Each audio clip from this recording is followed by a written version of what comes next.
바리새인들이 예수께 나와 그를 시험하여 이르되 사람이 어떤 이유가 있으면 그 아내를 버리는 것이 옳으니까. 아멘.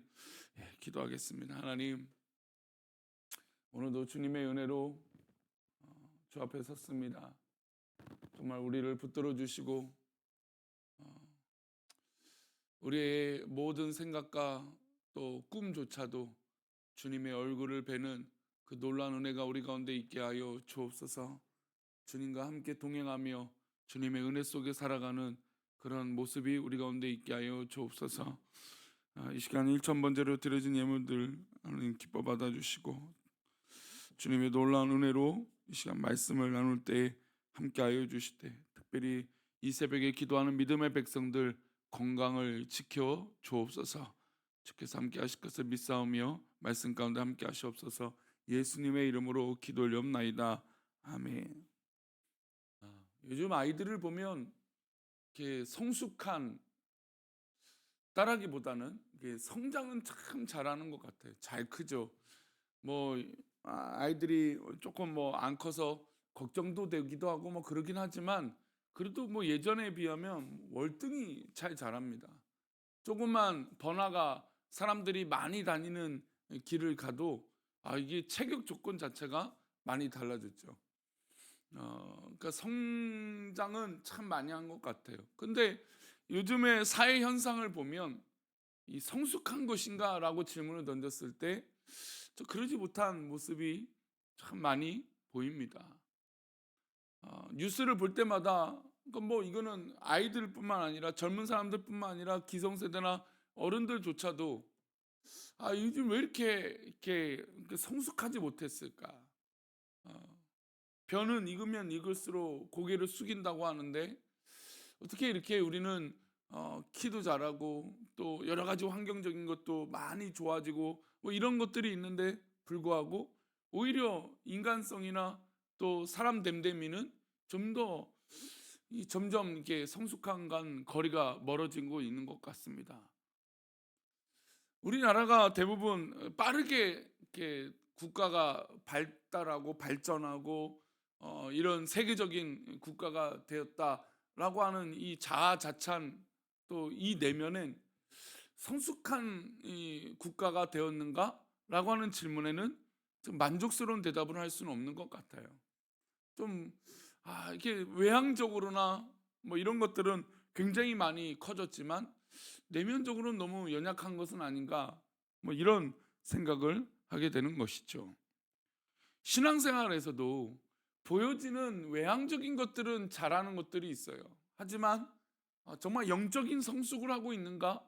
라고 하는 질문을 던졌을 때 아무리 그것은 뭐 신앙생활 30년, 40년, 뭐 50년을 하더라도 이 하나님 앞에 성숙하였는가? 라고 하는 질문은 또 다른 질문인 것 같습니다. 분명히 이 성장과 성숙은 다른 문제라는 것이죠.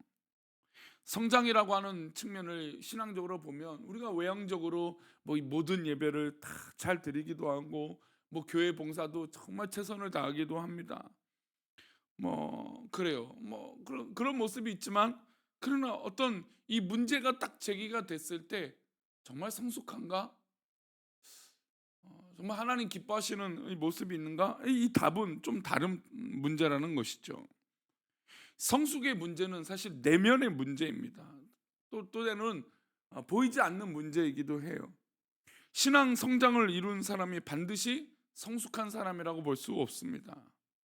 자기 중심적인 신앙에서 하나님 중심적인 신앙으로 옮겨가야 정말 신앙 성숙이 되는 거죠. 그래서 신앙생활에 감동이 되는 분들을 보면 나를 중심으로 모든 판단과 생각을 하는 것이 아니라 철저하게 하나님 중심으로 생각을 하는 것이죠. 신앙 성장을 이룬 사람 중에도 하나님을 배제하고 자기 중심적으로 사는 사람들이 참 많은 것 같습니다. 오늘 이 새벽에 기도하는 성도님들은 정말 조금 더 하나님 중심으로 신앙생활 하시기를 축원합니다. 오늘 본문에서 예수님은 우리가 성숙한 인간이 되기를 바라십니다. 그런데 본문의 서두를 보면 이혼에 대한 말씀을 하세요. 근데 이혼 문제가 신혼 성숙과 무슨 문제가 있을까요? 근데 오늘 이 주어를 보면, 그러니까 질문하는 사람들의 주어와 대답하는 예수님의 모습을 보면 이 모든, 그러니까 이혼 뭐 부부 관계 모든 신앙의 중심에 주어가 무엇인가에 따라서 어떤 모습이 분명히 달라진 것을 볼 수가 있습니다. 우리 마태복음 19장 3절인데요. 이렇게 읽겠습니다. 바리새인들이 예수께 나와 그를 시험하여 이르되 사람이 이혼에 관한 질문이죠. 어떤 이유가 있으면 이혼하는 것이 옳습니까? 그 질문입니다. 그래서 우리는 이혼의 이유를 어떤 이유, 어떤 원인에 대해서 자꾸 찾아요. 그러니까 실제로 그런 편견들을 갖잖아요, 사람들이요. 뭐 가정에 어려움이 있거나 또 뭐 가정이 갈라지거나 뭐 이런 일이 있으면 무슨 원인이 있을까? 그 무슨 일이 있으면 자꾸 그 사람 상대방에 뭔가 원인이 있을 거라고 생각을 해요. 그래서 사람들이 편견을 갖죠. 근데 그것보다도 더 중요한 문제가 있어요. 지금 바리새인들이 질문하는데 예수께 나와 그를 예수님이 시험하려고 했죠. 이게 목적입니다. 그리고 두 번째, 이 바리새인들의 질문의 주어는 이혼에 관한 주어가 무엇입니까? 사람이라고 하는 거예요. 그러니까 이게 왜 문제가 되느냐? 바리새인들이 던진 질문의 주어가 사람이라고 하는 것은 하나님이 아니라는 것입니다, 결국. 그러니까 이 인간들이 벌어지는 사회에서 벌어지는 뭐 지금 이 본문의 중요한 단어인 이혼이나 모든 문제의 주어가 하나님 중심이어야만 되는데 사람이라고 하는 것이죠. 자기 중심적인 이런 어떻게 보면 지극히 이기적인 모습이 있다라는 겁니다. 그러니까 사람이 무슨 이유가 있으면 이혼한다라는 거예요. 그러니까 적어도 하나님 중심과 신앙 중심은 그래도 그 고민의 가운데 한 번 더 고민하게 되는 것이죠. 이 짧은 질문에 바리새인들도 나름 하나님 율법을 뭐 명확하고 정확하게 지키려고 하는 사람들 아닙니까? 근데 이 질문에 하나님이라고 하는 이유가 없어요. 타인의 고통도 안중에 없습니다. 이기적인 인간의 이 모습만 보여지는 것이죠. 사람이 이렇게 자기 중심적인 존재입니다. 그러니까 사실 어떤 일이 벌어지면요, 모든 사람들은요 자기 중심적으로 해석을 해요. 그래서 보면 명확한 사실이 있고 명확한 이 인간 관계가 있는데도 불구하고요 다 자기 중심적으로 해석을 해요. 그러니까 이거를 아무리 설명해 줘도요 자기 중심적으로 요즘 세대들이, 요즘 사람들이 그렇게 딱 자기 중심적으로 해석해 버리면요, 아무리 좋은 얘기를 해도 아무리 맞는 얘기를 해도 심지어 하나님 말씀을 들여다 내밀어도요 절대로 납득하지 않으려고 합니다. 그러니 참 어렵죠. 이게 비단 이혼 문제뿐만 아닙니다. 사람들은 세상 모든 일을 자기 중심적으로 해석해요. 교회 안에서도 마찬가지예요. 내가 이 사람을 뭐 선택해서 결혼했으니 끝내는 것도 내가 끝내야 된다고 생각하는 것이죠. 직장도 마찬가지입니다. 내가 선택한 직장이니 퇴사하는 것도 내 마음대로다. 심지어 믿음 생활도 내가 시작한 믿음 생활은 신통치 않고 마음에 안 들면 나는 안 하지 뭐. 교회 안 가지 뭐. 그래요. 하나님은 우리 인생에 어디에나 있다라는 것을 우리는 잊지 말아야 됩니다. 우리가 믿음 생활하면서 모든 일에 하나님이 개입할 여지를 드려야 되는 거죠. 그러나 자기 중심이면 하나님이 개입할 여지를 조금도 주지 않는 것이에요. 왜요? 내 안에 내 자아가 가득하기 때문이죠. 우리 모두 다 잘 알지 않습니까? 사형리의 복음을 전파할 때 가장 중심적인 그림은 내 안에 나라고 하는 존재가 있느냐, 아니면 십자가, 즉 예수님이 나라고 하는 존재에 있느냐, 이거 가지고 복음을 전파하는 거 아닙니까? 즉 우리의 시각과 판단이 나의 중심이 아니라 하나님 중심으로 살아갈 때 인생이 바뀌게 된다는 겁니다. 그게 바로 성숙함이죠. 최근에 저는 정말 이 관계나 또 하나님 믿는 거에 대해서 고민을 좀 해보게 돼요. 근데 이 관계에서 우리가 내 중심으로 사람을 관계를 맺고 내 중심으로 하게 되면 여러분 친구들을 사귈 수 없잖아요. 친구들은 언제 생깁니까? 내가 아니라 다른 사람의 입장을 생각할 때라는 거예요. 그러면 이것을 좋은 친구가 되는 비결이라고 본다면 하나님 관계에서도 어떻습니까? 나를 배제해야죠. 하나님 중심을 맞춰야 되고 하나님께 맞춰드려야 하나님과 가까워지는 거 아닙니까? 뭐 모든 신앙의 봉사와 모든 교회에서 하려고 하는 것과 심지어 헌금조차도 우리가 하나님 중심으로 해석할 때 바라볼 때 더 성숙한 구별됨이 되어지는 것입니다.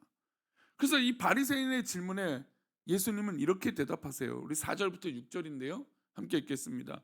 예수께서 대답하여 이르시되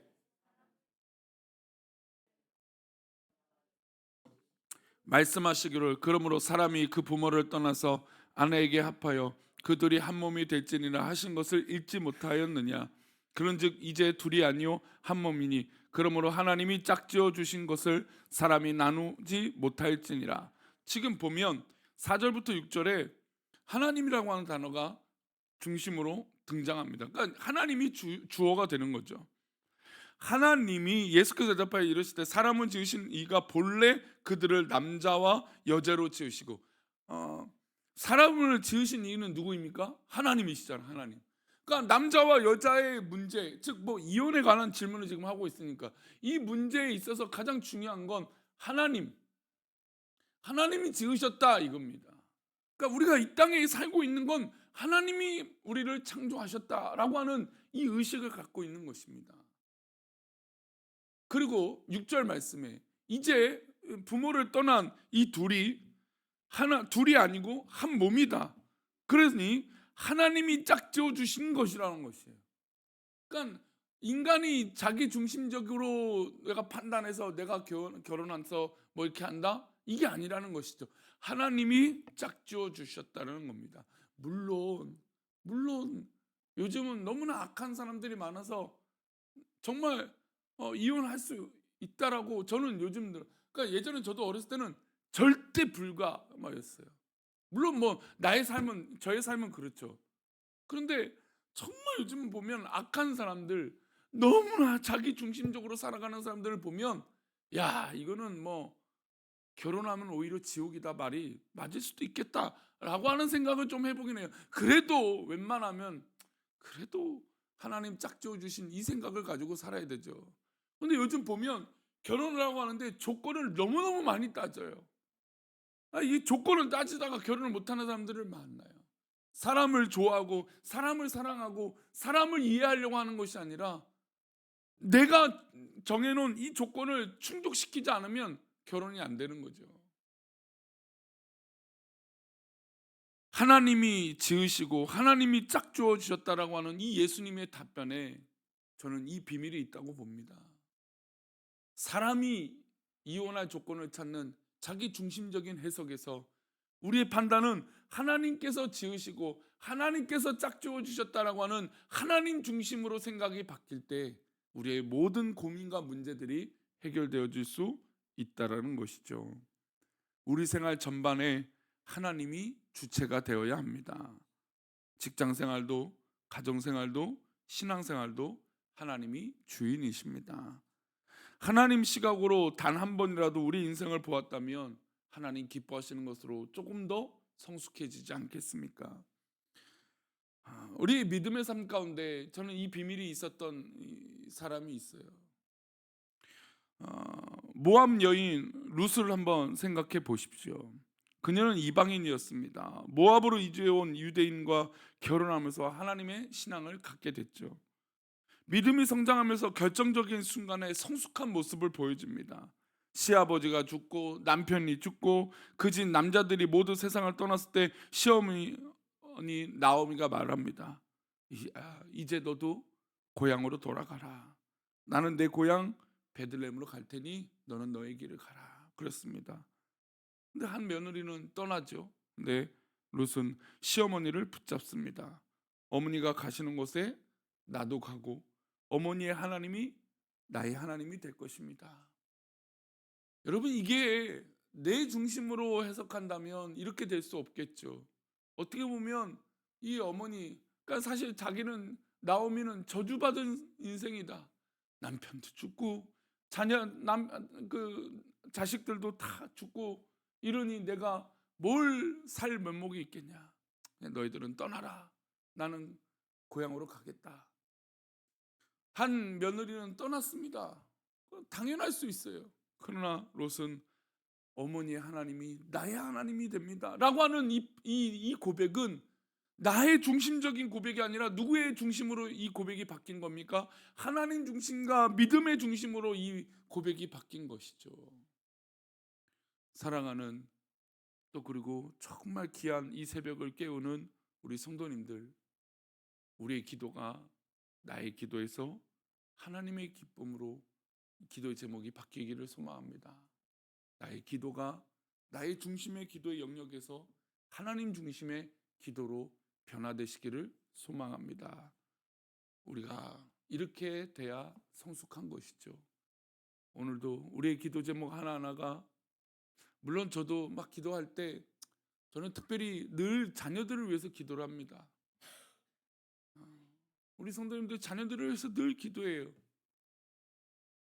근데 그렇게 기도하는 우리 자녀들이요, 하나님 중심으로 삶이 바뀌기를 축원합니다. 우리 모든 기도 제목이 그렇게 하나님께 기뻐하시는 기도 제목이 되어서 승리하시는 저와 여러분 되시기를 축원합니다. 기도하겠습니다. 하나님, 우리가 삶을 하루하루 살아가면서 무엇을 중심으로 살아가고 있는지 돌아보길 원합니다. 하나님 중심으로 우리의 생각과 판단이 뒤바뀌게 하여 주셔서 우리 인생에, 우리 삶에 주어진 이 미션과 이 문제들을 고민하고 기도하며 승리할 수 있도록 하나님 은혜를 내려 주옵소서. 우리 믿음의 백성들을 축복하시고 정말 하나님 중심으로 살아가며 하나님 중심으로 생각하며 하나님 중심으로 판단하여 승리하는 우리 귀한 믿음의 백성들 되어질 수 있도록 하나님 복을 내려 주옵소서. 주께서 믿음의 백성들을 그렇게 인도하실 것을 믿사오며 예수님의 이름으로 기도 올리옵나이다. 아멘.